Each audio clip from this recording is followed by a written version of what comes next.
अवतावर पांडुरंग देव मोकळा तुमचा अवतावर येऊन बसायला इतकं अवघड आहे महाराज. आता किती सुटसुटीत आहे. शिव भोळा चक्रवर्ती त्याचे पाय माझे चित्ते, किती सुटसुटीत आहे. पण तरी आजोबा मागून म्हणे शिव भोळा चक्रवर्ती त्याची माय माझी चुलती. म्हणलं चुलती का व्हायला नव्हतं पण मला इतकं अवघड आहे महाराज. म्हणून आज मी माझं खरंच भाग्य समजतो. सुनीलजी महाराजांनी या ठिकाणी सुंदर असे टीम असेल, भरपूर असं सुंदर असं नियोजन या ठिकाणी केलं, म्हणून त्यांना खूप खूप धन्यवाद. सुंदर चाल गायली दादांनी. हरिप्राप्तीशी उपाय धरावे संतांचे ते पाय. त्या भगवान परमात्म्याची तुम्हाला जर प्राप्ती करायची असेल तर तुम्हाला एकच पर्याय, ते म्हणजे संत. त्या संतांकडे तुम्हाला अगोदर जावं लागेल. आपल्याला आपल्या जीवनाचा उद्धार करायचा, आपल्याला योगीराज सद्गुरू गंगागिरीजी महाराजांकडे जावं लागेल. तुम्हाला आम्हाला उद्धार करायचा तुमच्या जीवनाचा, आपल्याला सच्चिदानंद सद्गुरू साईनाथ महाराजांकडे जावं लागेल. त्यांचे चरण, त्यांच्या मस्तक, त्यांच्या चरणावर आपलं मस्तक आपल्याला ठेवावं लागेल. तेव्हा त्या भगवान परमात्म्याची प्राप्ती आपल्याला होऊ शकते महाराज. एक सुंदर उदाहरण सांगून जाईल तुम्हाला, तुमच्या सर्वांच्या पाठातील असलं, परिचयातील असलं महाराज. या ठिकाणी तुम्हाला सर्वांना माहित आहे, एक कानोपात्रा नावाची वेश्येची मुलगी माऊली मावशी ज्ञानोबरांकडे येते, भेटीसाठी निघाली महाराज. धन्य कानोपात्रा झाली भाग्याची, भेटी निघाली ज्ञानदेवाची. माऊली मावशी ज्ञानोबरांच्या भेटीसाठी ती कानोपात्रा आली आणि माऊलींना म्हणलं की माऊली मला माझ्या जीवनाचा उद्धार करायचा काहीतरी मार्ग सांगावं.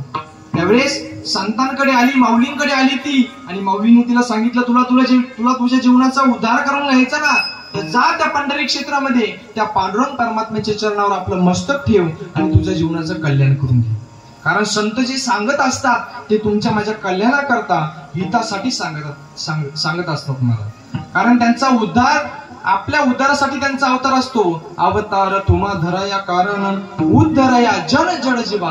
या जड जड जीवांचा उद्धार करण्यासाठी या संतांचा अवतार असतो महाराज. आणि भगवान परमात्म्याचा अवतार कधी होतो, ते ज्यावेळेस या धर्मावर ग्लानी येते. हा धर्मावर ग्लानी आल्यानंतर धर्माचं रक्षण करण्यासाठी तो भगवान परमात्म्याचा अवतार असतो.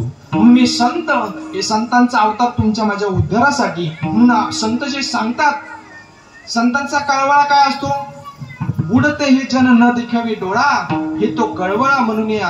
किंवा या ठिकाणी संत तुमच्या माझ्या उद्धारासाठी या ठिकाणी अवतार घेतात महाराज. म्हणून या ठिकाणी संत जे सांगतात ते तुमच्या माझ्या हितासाठी सांगत असतात. काही मी उद्धार पावेन, काही मी कृपा करील नारायण, ऐसे तुम्ही सांगा संत जन, करा समाधान चित्त माझी. संत जे सांगतात ते तुमच्या माझ्या उद्धारासाठी सांगत असतात.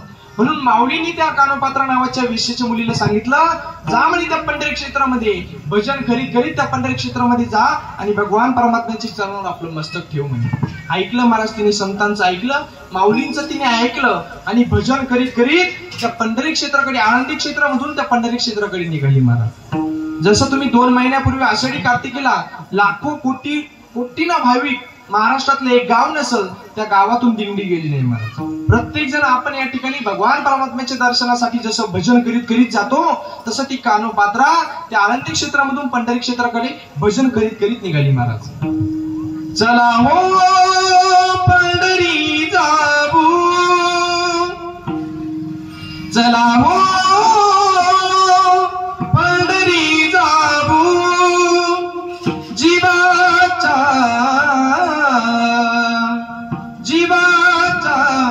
जीव लगा पाऊ, बिबरे स्नान करोनिया, बिबरे स्नान करोनिया, संत पद तुळशी लावू, संत पद तुळशी लावू, जीवाचा जीव लगा पाऊ. चला हो पंढरी जाऊ, जीवाचा जीव लगा पाऊ. या ठिकाणी सुंदर साऊंड सिस्टीम मधून गायन तुमच्या पुढे मांडतो. आता तुम्ही माणसाने याला मधून येवळायला काय होतं.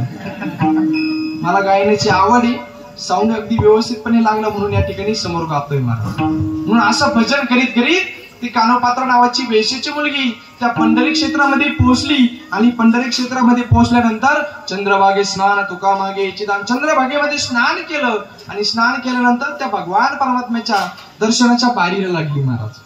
एक जण येते पुढे जाते, एक जण येते पुढे जाते, असं करीत करीत तिला अशी ओढ लागली, बेटीची आस लागली. बेटी लागली बा लागली सियास पाये रात्र दिस पाट तुझी बेटी लागी जीवा लागली सियास आस. अशी ओढ लागली, आस लागली, कधी त्या भगवान परमात्म्याचं दर्शन घेईन. असं करीत करीत त्या कानोपात्रेचा नंबर आला महाराज, दर्शनाचा नंबर आला. आली समोर आली, तिने भगवान परमात्म्याला बघितलं. सुंदर ते धान उभी विटे बरी करकटावरी ठेवून या राजा सुकुमार मदनाचा पुतळा रवी शशी कळा लोपल्या. सुंदर भगवान परमात्मा तिने बघितला. आणि जसं भगवान परमात्म्याला बघितलं तर आपलं मस्तक भगवान परमात्म्याच्या चरणावर ठेवलं महाराज. 1 मिनिट झाली बारी पुढे जाईना, 2 मिनिटं झाली बारी पुढे जाईना, 10 मिनिटं झाली बारी पुढे जाईना. मग लोकांमध्ये चर्चा होऊ लागली, अरे बारी पुढे का जाईना. मग तपासांते एक ब्राह्मण गुरुजी आले आणि सहज कानोपात्राला हात लावला महाराज. हात लावल्या लावल्या दब दिशी तिचं प्रेत खाली पडलं, दब दिशी तिचं प्रेत खाली पडलं. तपासांते असंही कळालं की एक वेश्येची मुलगी आहे म्हणून. मग त्या ब्राह्मण गुरुजींमध्ये चर्चा होऊ लागली, कोणी वेश्येची मुलगी. काढा म्हणे हिला बाजूला. हिने आपल्या देवाला वाटवलं, काढा हिला बाजूला. पण तेवढ्यात तिथे देवाचे लाडके भक्त अनंत शास्त्री तिथे आले. अनंत शास्त्रींनी सर्व प्रकार बघितला. त्यांनी विचार केला, ज्या अर्थी या मुलीने भगवान परमात्म्याच्या चरणावर आपला देह समर्पित केला त्या अर्थी मुलगी साधी नाही म्हणे. थांबा म्हणे, माझा पांडुरंग परमात्मा मला रात्री जे स्वप्नामध्ये कानामध्ये येऊन जे सांगेल तेच मी करेल म्हणे. मग त्या कानोपात्राला त्या मंदिराच्या गाभाऱ्यात झोपवण्यात आलं तिचं प्रेत. आणि अनंत शास्त्री सुद्धा तिथं त्या गाभाऱ्यात झोपले महाराज. आणि रात्री 12 वाजता त्या भगवान परमात्म्याने अनंत शास्त्रींच्या स्वप्नामध्ये येऊन सांगितलं की त्या कानोपात्राचं करायचं काय. हे अनंता अनंता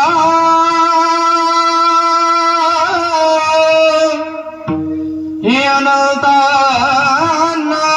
अनंता तुझं मी सांगत से अनंता पाये पाप पवित्र आणि कानोपात्रा. हे अनंता, अरे कानोपात्रा खूप पवित्र आहे रे म्हणे, हिला हात नका लावू, हिला माझ्या उजव्या बाजूला समाधीस्थ करा म्हणे. मग मी तुम्हाला सर्वांना एक प्रश्न विचारतो, तुम्ही सर्वजण पंढरपूरला गेलात का? नाही गेले? पंढरपूरला गेलेत का? मग आपण पहिलं दर्शन कुणाचं घेतो? कानोपात्राचं. मग अशी जर कानोपात्रा सारखी जर भगवान परमात्म्याच्या चरणाजवळ तुम्हाला जर जागा घ्यायची असेल तर तिने जसं माऊली मावश्वक गणपरायांचं ऐकलं तसं आपल्याला आपल्या संत मंडळींचं, योगीराज सद्गुरू अंगागिरीजी महाराज, सद्गुरू श्री नारायणगिरीजी महाराजांचं, सच्चिदानंद सद्गुरू साईनाथ महाराज असेल, जगद्गुरु जनार्दन स्वामी महाराज असेल, हे मोठे मोठे संत आपल्या ज्या भूमीमध्ये होऊन गेले यांचे चरण, यांचे पाय आपल्याला धरावे लागतील, तेव्हा आपल्याला त्या भगवान परमात्म्याच्या चरणाजवळ जागा मिळेल महाराज. हरी प्राप्तीसी उपाय धरावे संतांचे ते पाय, येणे साधते